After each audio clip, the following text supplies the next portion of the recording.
সুপ্রিয় দর্শক, আপনারা দেখতে পাচ্ছেন মাছের বাজার।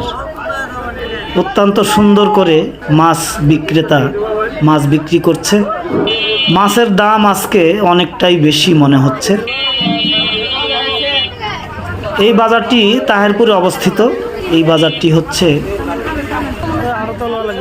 বাজারটির নাম হচ্ছে তাহেরপুর বাজার। এই বাজারটি বাগমারা থানার মধ্যে অবস্থিত। অনেক সুন্দর একটি বাজার। এখানে সব রকমের মাছ, তরি তরকারি, শাকসবজি পাওয়া যায়। প্রতিনিয়ত এই বাজারটি চলে, বিশেষ করে শুক্রবার এবং সোমবার এই বাজারটি হাট বসে। অন্যান্য সব দিনেই সব রকমের সবজি পাওয়া যায়।